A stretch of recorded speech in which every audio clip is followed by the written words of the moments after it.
अस्सलाम वालेकुम नाजरीन, आप देख रहे हैं स्टेट क्राफ्ट और मैं हूं सैयद मुजम्मिल शाह। सुप्रीम कोर्ट की अगर बात की जाए तो मखसूस नशस्तों से मुतल्लिक जो फैसला था उस पर बहुत से तजिया निगारों की राय ये थी कि एक डिवीज़न दिखाई दे रही है कोर्ट्स के अंदर, लेकिन एक और केस अब तवज्जो का मरकज़ बन चुका है जो कि आर्टिकल 63A के बेंच से मुतल्लिक है।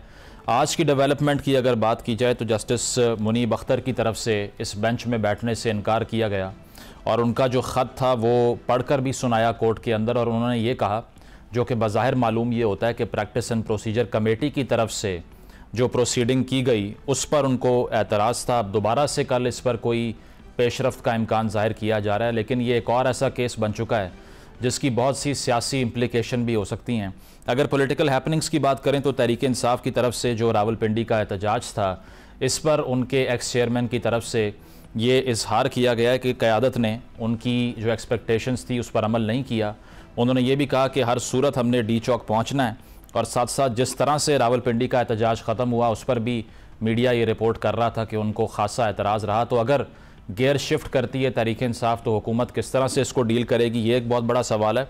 और दूसरी तरफ आइनी तरामीम का जो मामला है, इरफान सदीकी साहब ने कहा कि दोबारा से अक्टूबर में इसको टेबल किया जाएगा, लेकिन मौलाना फजलुर रहमान साहब जो कि ख़ासे अहम प्लेयर हैं इन तमाम जुडिशल पैकेजेस को मंजूर करवाने के लिए, उन्होंने बयान ये दिया कि जाली नौयत की असम्बली इतनी बड़ी तरमीम कर रही है, इस पर उनको एतराज़ है।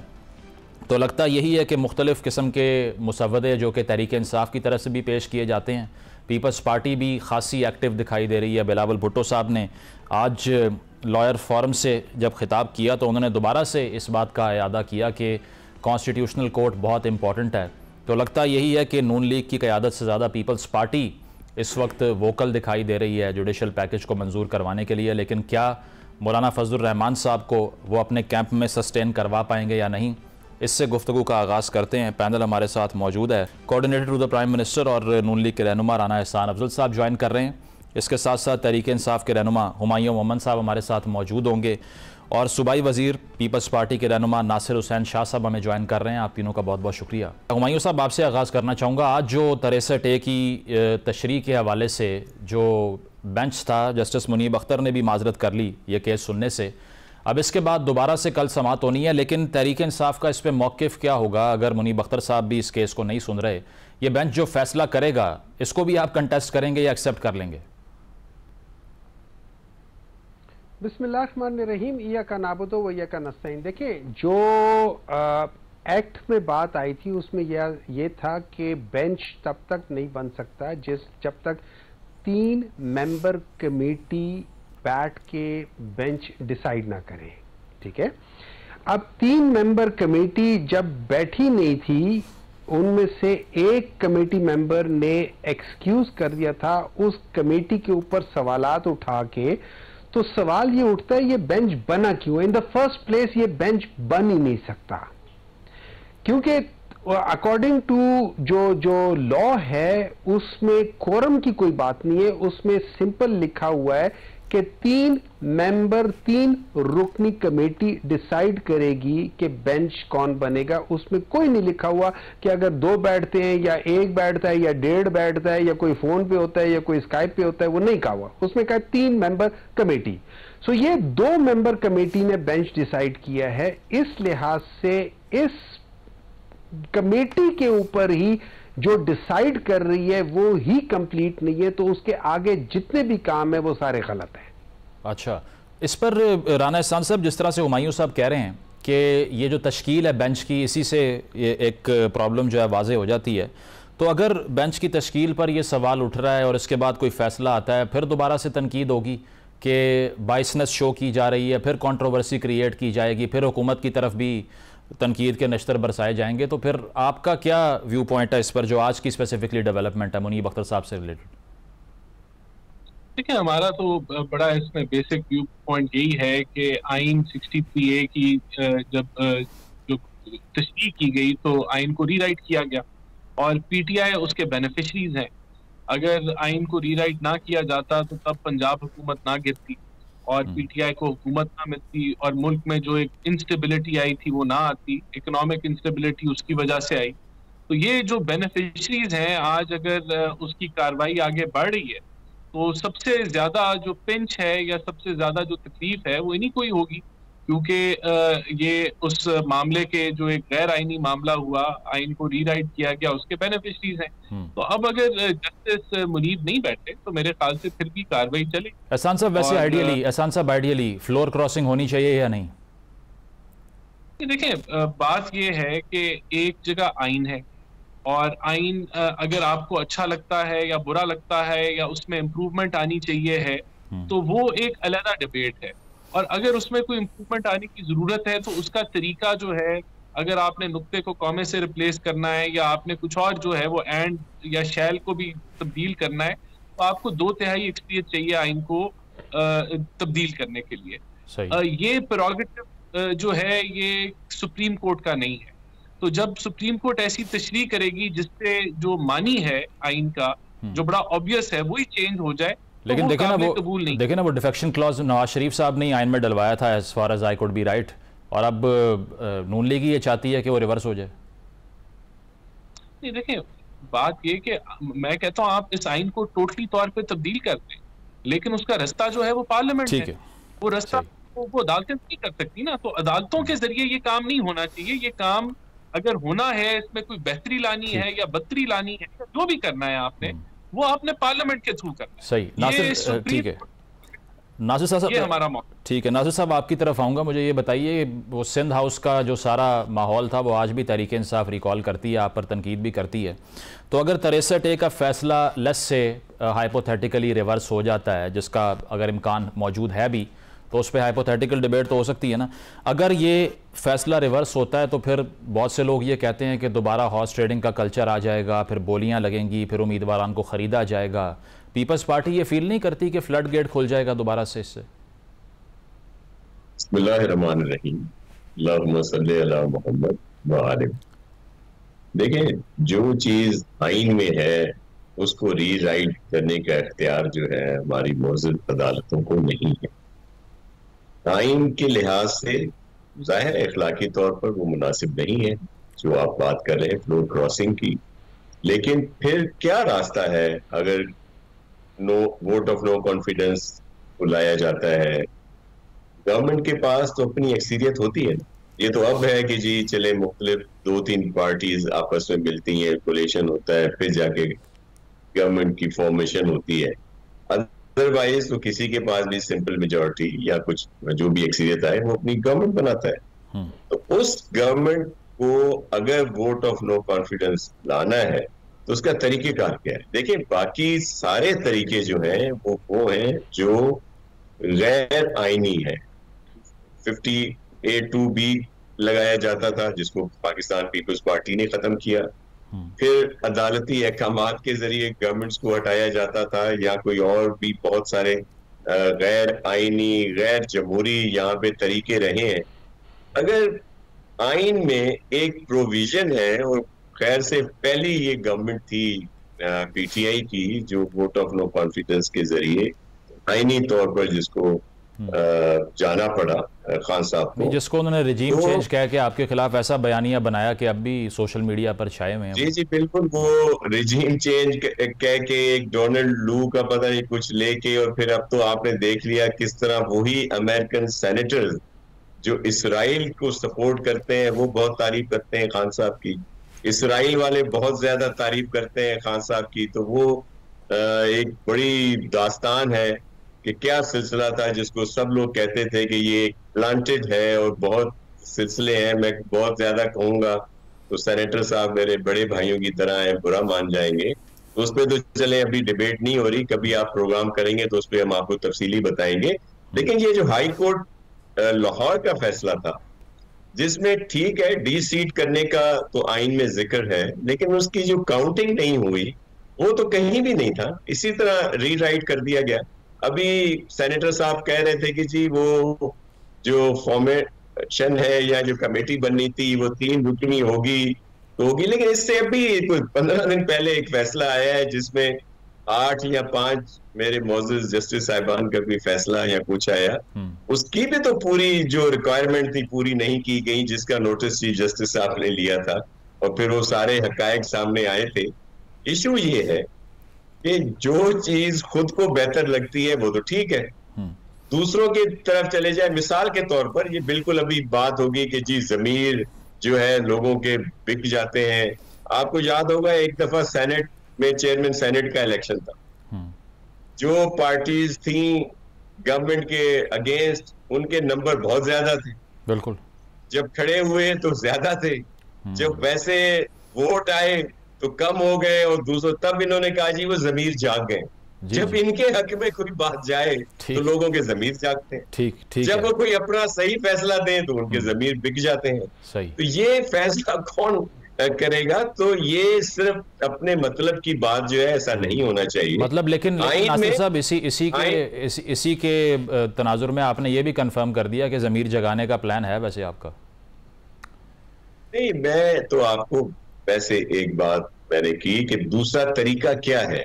सही। किसी के खिलाफ वोट जाने का नो कॉन्फिडेंस अगर लिखा है आइन में तो कैसे जाएगा? ठीक है, मैं जरा हुमायूं साहब का इस पे मौक़िफ़ ले लूं। देखिए, फिर जाहिर है फैसला एक है कि वो डी सीट होगा, दोबारा जाएगा इलेक्शन प्रोसेस में, वहां के हल्के के लोग फैसला करेंगे, और जाहिर है अगर किसी वो नहीं जीतता, उसके हल्के वालों ने उसको रिजेक्ट कर दिया, अगर जीतता है तो उसके फैसले को उन्होंने मान लिया। बिल्कुल। तो ये सिलसिले आइन में है, उन पर अमल होना चाहिए, रीराइट नहीं होना चाहिए। रीराइट नहीं होना चाहिए। प्रोग्राम में एक ब्रेक शामिल करते हैं, ब्रेक के बाद वापस आएंगे। Stay with us.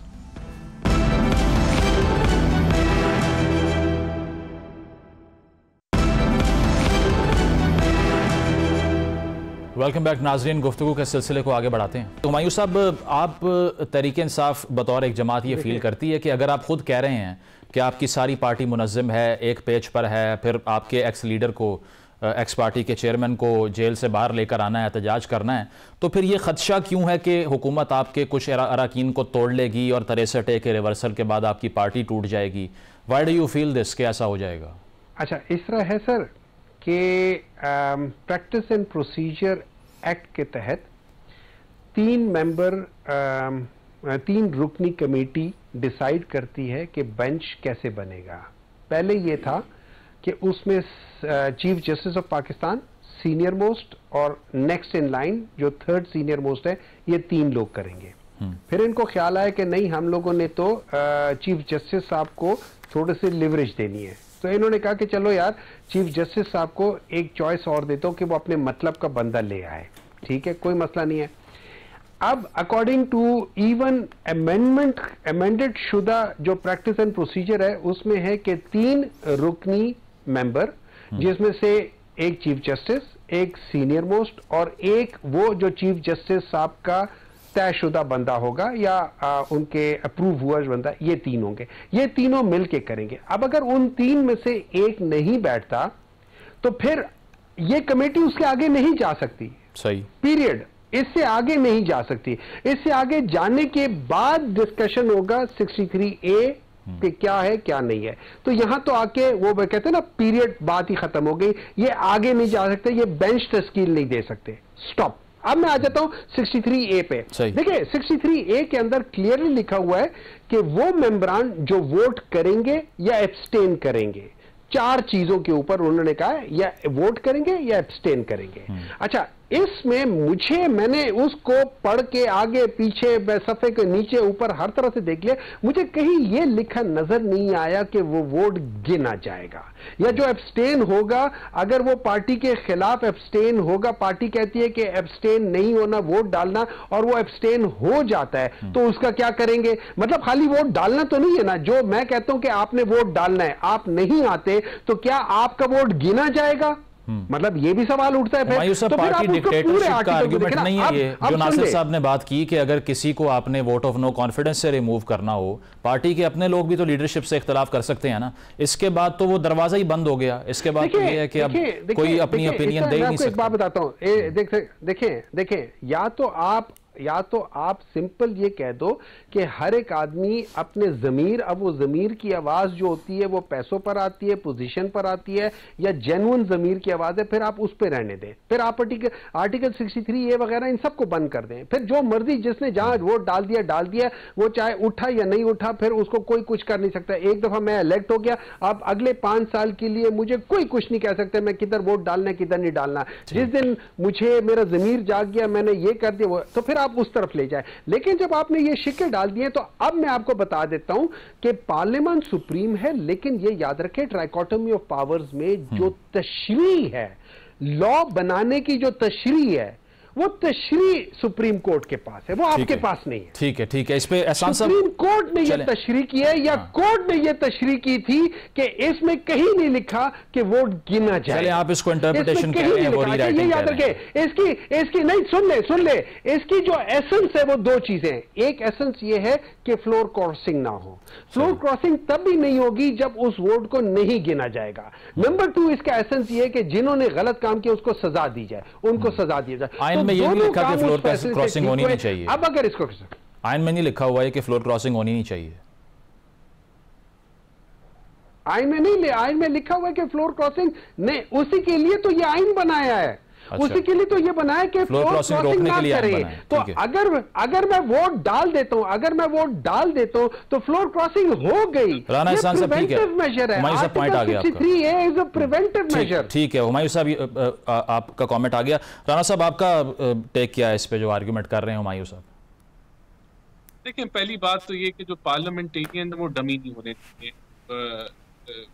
अगर उनको आपने डमी बनाना है तो फिर इस वोटिंग के प्रोसेस को खत्म कर दें, और फिर आप जो है वो जो इसके अंदर पार्टीज हैं उनका एक एक नुमाइंदा आके जो है वो बताते कि किस तरह वोट डालना है, तो बाकी लोगों को खड़े होके तगोदो करने की। ठीक है एहसान साहब, माजर मेरे पास टाइम कम है, लेकिन मुझे ये बताइए कि इसके साथ साथ अब आईनी तरमीम भी आपने करवानी है। इरफान सदीकी साहब कह रहे हैं हम अक्टूबर में दोबारा उनको लेके आएंगे। मौलाना साहब ने कोट अनकोट कहा है इस जाली किस्म की पार्लियामेंट से इतनी बड़ी तरमीम करना नाइंसाफ़ी है। आईनी अदालत को वो अपोज नहीं कर रहे, लेकिन वो आपकी जो लेजिटिमेसी है उसको भी चैलेंज कर रहे हैं। तो उनका करना क्या है बाप ने? वो तो कह रहे हैं मुसवदा पहले बना के इस बार शेयर करें। कोई बेहतर प्लान होगा या फिर वही होगा कि इतवार की रात को 11 बजे सब कह रहे होंगे कि हमने मुसवदा देखा ही नहीं है? ये देखें, बात तो बड़ी सिंपल है ना। अगर 2/3 अक्सरियत नहीं होगी तो ये आईनी तरमीम नहीं होगी। गवर्नमेंट बहरहाल कोशिश कर रही है कि लार्जर कंसेंसस डेवलप हो और मौलाना साहब को कन्विंस करें, और वो आईनी तरामीम जो कि आप देखें आईनी अदालतें, या अगर आपने इन अदालतों को इम्प्रूव करना है, इनकी परफॉर्मेंस को, उसके लिए अगर तरामीम आ रही हैं तो हम कोशिश कर रहे हैं कि वो इसमें कन्विंस हों और वोट डालें और सपोर्ट करें। लेकिन इसमें तो कोई शक नहीं है कि अगर 2/3 नहीं होगी तो ये नहीं होगी। अगर 63 रिवर्स होता है तो 2/3 फिर पैदा करेंगे आप, या क्या करेंगे फिर? ये तो जब वक्त आएगा तो उस वक्त देखा जाएगा। हम तो कन्विंस करने की, लार्जर कंसेंसस डेवलप करने की कोशिश करते हैं, और गवर्नमेंट का यही काम होता है कि वो लोगों को कन्विंस करें दलील से। और आपने देखा कि आजम नजीर तारड़ साहब जो हैं वो बाद में जाके बार से मशवरा कर रहे हैं, बिलावल साहब कर रहे हैं, हमारी पार्टी लीडर्स जो हैं वो मुख्तलिफ जमातों के साथ राब्ते में है, मुशावरत जारी है। ठीक है, हम इस पे पुरुमीद मुल्क के मफाद के लिए तरमीम जो है वो होनी चाहिए, और हमें है कि हम 2/3 अक्सरियत हासिल करेंगे। ठीक है नासिर साहब, आज बिलावल साहब ने भी खिताब किया। उन्होंने कहा हर सूरत आईनी तरामीम होंगी, कॉन्स्टिट्यूशनल कोर्ट भी बहुत ज़रूरी है। और शर्जील मेमन साहब ने यह कहा हमारे पास नंबर भी पूरे हैं।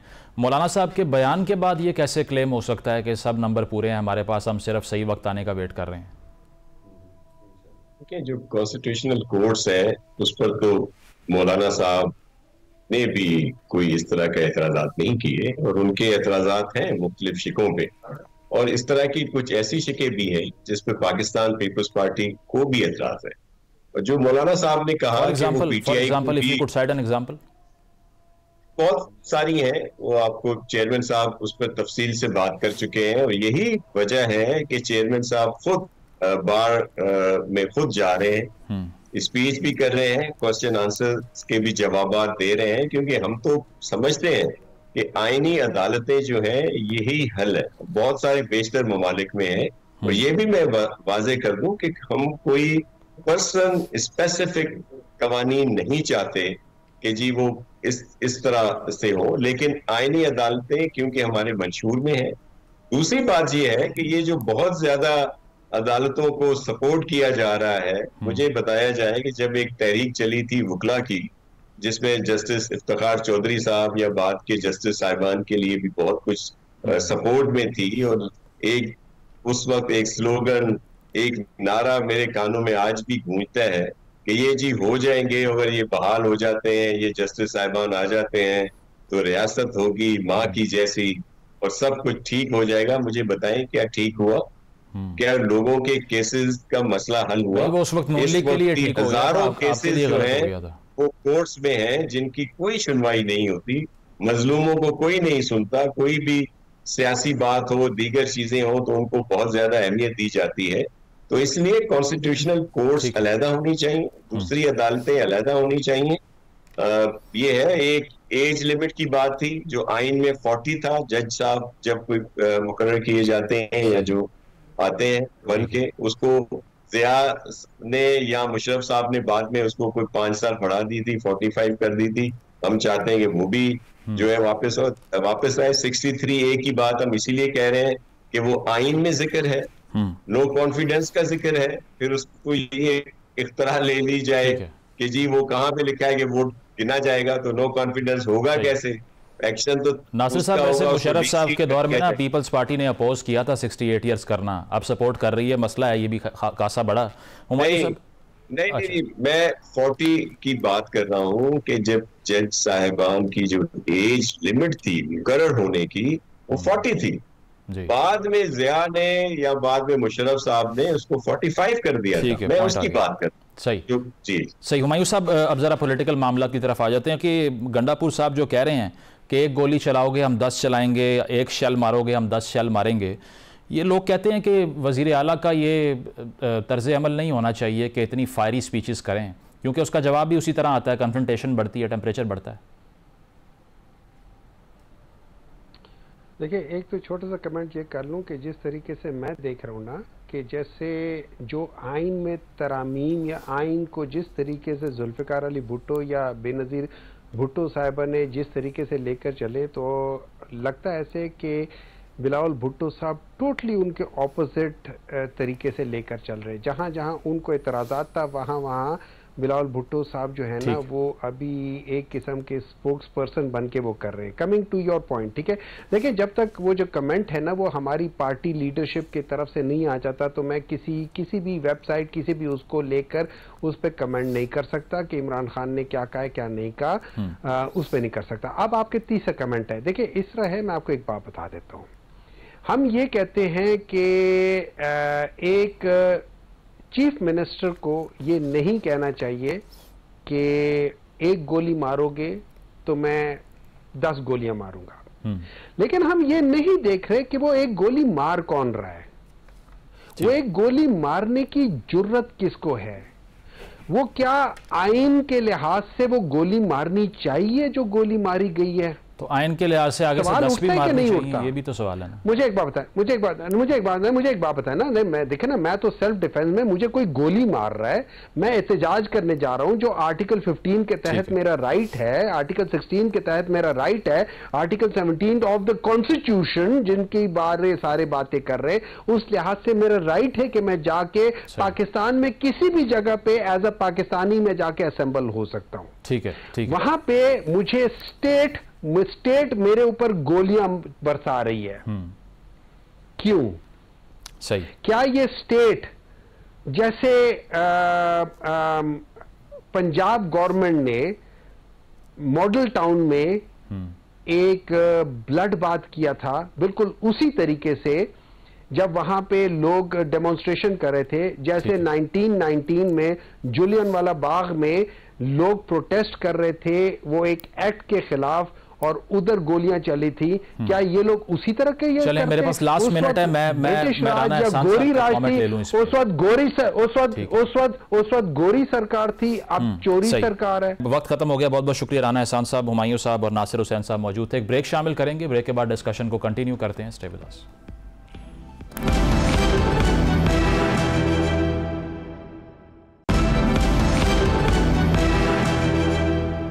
वेलकम बैक नाजरीन। आइनी तरामीम और सियासी सूरत हाल के हवाले से हम मजीद बात करते हैं। Senior politician doctor Asif Kirmani साहब ने हमें ज्वाइन किया। शुक्रिया आपके वक्त का किरमानी साहब। बताइएगा, ये 63A के हवाले से आज बेंच पर जो हुआ, क्या लगता है कि हुकूमत को कहीं ना कहीं एक्सपेक्टेशन है कि अगर इसका रिवर्सल हो तो 2/3 अक्सरियत उनको वो मिल जाए, जिससे वो आइनी पैकेज जो आइनी तरामीम वो लाना चाह रहे हैं वो भी टेबल हो जाए, प्रोसीड भी कर जाए? ये एक्सपेक्टेशन लगती है आपको हुकूमत की इस वक्त? बिस्मिल्लाहिर्रहमानिर्रहीम। शुक्रिया जी। देखिए, ये सारी जो हुकूमत की जो तवानाइयाँ हैं, मैं समझ रहा हूँ, ये डायरेक्शनलेस गवर्नमेंट बन चुकी है इस वक्त, और ये हर हाल में ये चाहते हैं कि ये इक़्तिदार में रहें, और चाहे इसके लिए इनको इदारों की कुर्बानी देनी पड़े, चाहे इदारों में तकसीम दर तकसीम करना पड़े। अब देखिए ना कि पिछले दिनों इनके पास नंबर्स पूरे नहीं थे और इनको बड़ी बुरी तरह शिकस्त का सामना करना पड़ा। और फिर दूसरी बात है कि ठीक है, पार्लियामेंट का हक है आईनी तरमीम करना, लेकिन आप फिर अपोजिशन को भी ऑन बोर्ड लें, आप दीगर तमाम जमातों को ऑन बोर्ड लें, उस पर बाकायदा ब्रेन स्टॉर्मिंग करें और उसके प्रोज एंड कॉन्स देख के चलें। ये एक वन साइडेड एक ख्वाहिश किसी के दिल में ललचा जाए कि जी मैंने ये करना है और वो उस तरफ सारी हुकूमती मशीनरी दौड़ पड़े, तो मैं समझता हूँ कि ये जो भी हुकूमत की कोशिश है, मैं इसको ये देखता हूँ कि ये इदारों को कमजोर करने की कोशिश है, बजाय कि इस वक्त जरूरत है कि जो एक मुल्क में पोलराइजेशन हुई है, इदारे भी काफी हद तक पोलिटिसाइज हो चुके हैं, उनको डीपोलिटिसाइज किया जाए, उनको डीपोलराइज किया जाए। और लेकिन मुझे तो हुकूमत की तरजीहात की समझ नहीं आती। किरमानी साहब, आपने ऑपोजिशन की बात की ना, ऑपोजिशन तो लेजिटिमेट मानती ही नहीं है हुकूमत की, जो हुकूमत करने की ताकत है इसको। मौलाना फजल रहमान साहब भी इसमें शामिल हो गए, उन्होंने कहा जाली मैंडेट है। आपको लगता है वो right side of the history में खड़े हुए हैं इस मौक़िफ़ को लेकर कि वो ये समझते हैं कि असम्बली जाली है, कोई भी इनको तरमीम करनी नहीं चाहिए? देखिए चाहे ऑपोजिशन जो है वो पार्ट ऑफ द पार्लियामेंट तो है, आपको इतनी जल्दी का क्यों? आप टाइम ले लीजिए, आप अपोजिशन को कायल कर लीजिए, या अपोजिशन आपको कायल कर ले, आप उनको कायल कर लीजिए। ये डंडे के जोर पर तरमीम तो नहीं ना करनी चाहिए। जहां तक आपने बात की मौलाना साहब की, गालबन उन्होंने जो कहा है कि इलेक्शंस दोबारा का मुतालबा गालबन किया। जी बिल्कुल बिल्कुल कहा है।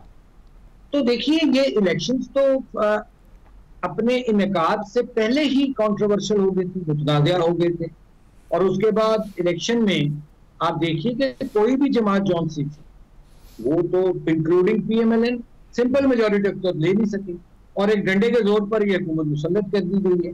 तो एक बड़े, और फिर फॉर्म 45, 47 का इशू खड़ा हुआ, तो क्रेडिबिलिटी तो इन इलेक्शनों की रही नहीं है। तो अगर ऐसे में अगर री इलेक्शन का कोई मुतालबा करता है तो मैं समझता हूँ वो इतनी नाजायज बात नहीं है। अगर आप पाकिस्तान को आइन की किताब की रोशनी में चलाना चाहते हैं तो फिर जिसका जो हकदार का जो हक है उसको देना होगा सूनर और लेटर, चाहे वो फिर अवाम पे छोड़े, एक फ्रेश फ्री इलेक्शंस करवाएं और अवाम जिसको वोट दे दे और उसको आप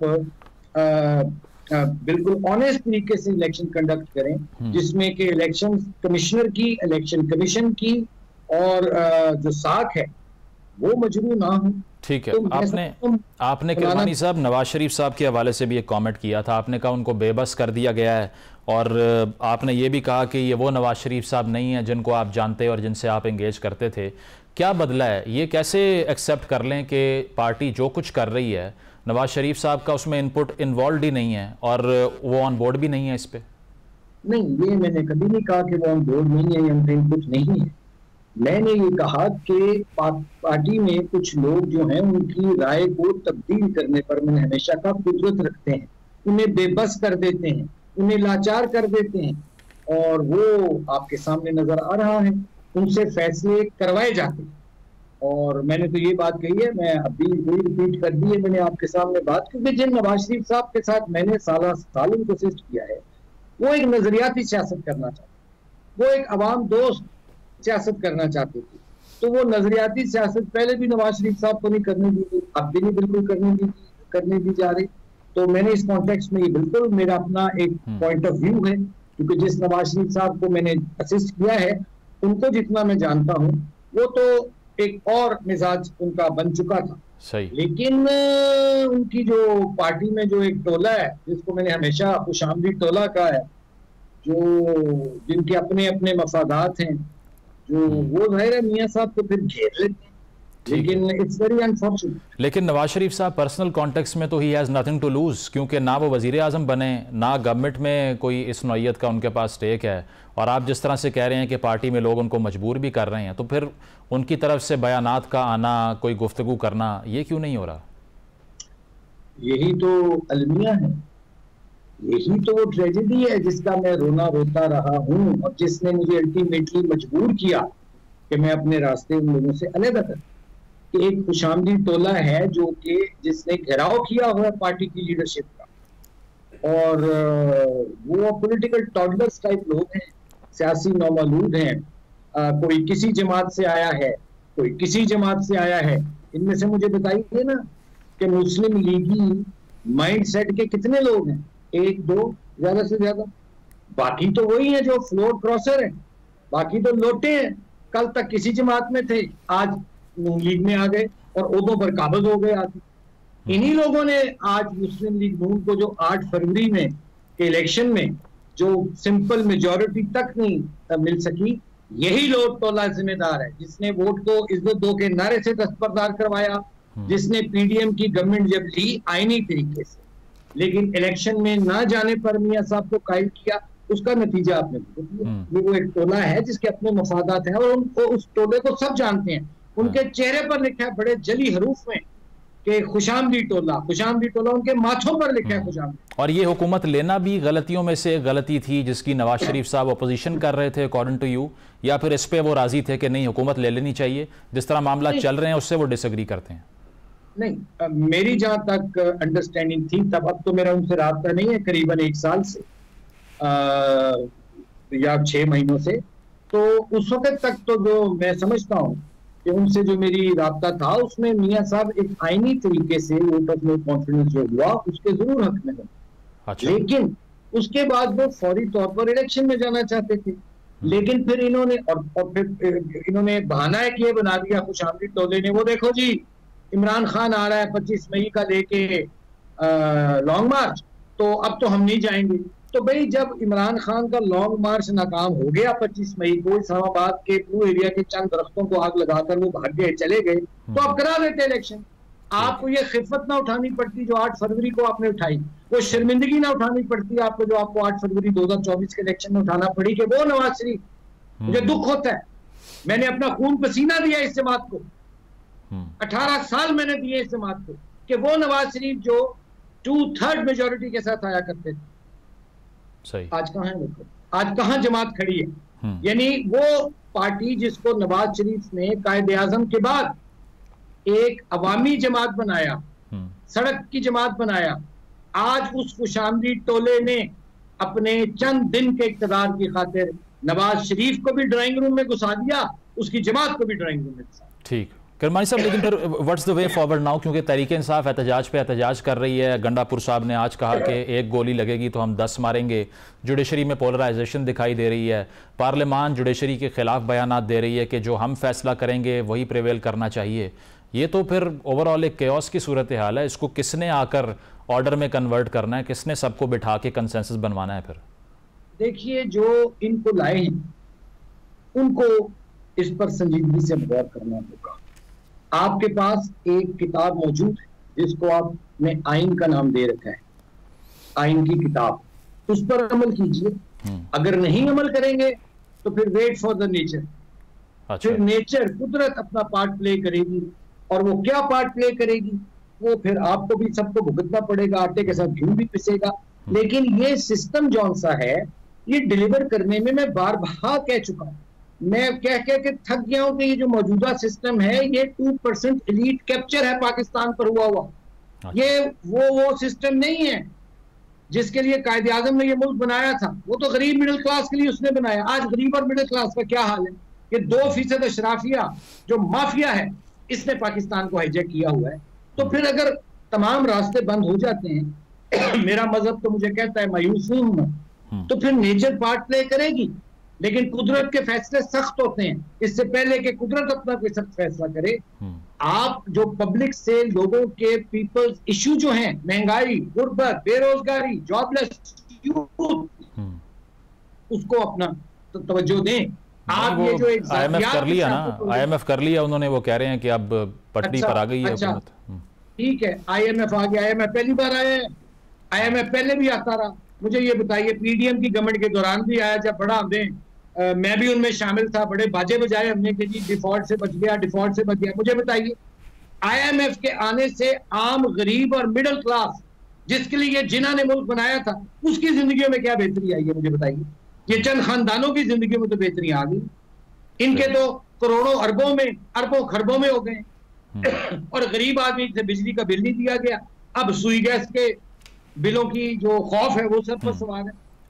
तो देखिए, ये बजाय ये पावर पॉलिटिक्स हो रही है, ये अपने इक़्तिदार को दबाम बख्शने की कोशिशें हो रही हैं, जिससे इदारों को तकसीम करके कमजोर करने की कोशिश की जा रही है। लेकिन जो पब्लिक के रियल इश्यूज हैं उस तरफ कोई बात नहीं हो रही। किरमानी साहब, आखिरी सवाल आपसे, आप जाती तौर पे क्या फैसला कर रहे हैं? कोई तरीके इंसाफ से ऑफर आई है या आप वेट कर रहे हैं कि पहले ये असेंबली या ये हुकूमत घर जाए उसके बाद दोबारा मेन स्ट्रीम पॉलिटिक्स में आएंगे? मैं तो भी बात ये है कि मैं तो एक ऐसी मुस्लिम लीग का यहाँ कयाम देखना चाहता हूँ, मेरी ख्वाहिश है, जो कि एक प्रोग्रेसिव, एक पाकिस्तान प्रोग्रेसिव, अवाम दोस्त, पीपल्स फ्रेंडली मुस्लिम लीग हो। अच्छा। जो अपने आप को आइन और कानून के मुताबिक और कायदे आजम मोहम्मद अली जिन्ना साहब के असूलों की रोशनी में लेके चले। अगर ऐसी कोई जमात बनती है मैं उसको जरूर ज्वाइन करूँ। ठीक है, बहुत बहुत शुक्रिया, बहुत बहुत शुक्रिया। आसिफ किरमानी साहब हमारे साथ मौजूद थे। ब्रेक शामिल करेंगे, ब्रेक के बाद वापस आते हैं। Stay with us.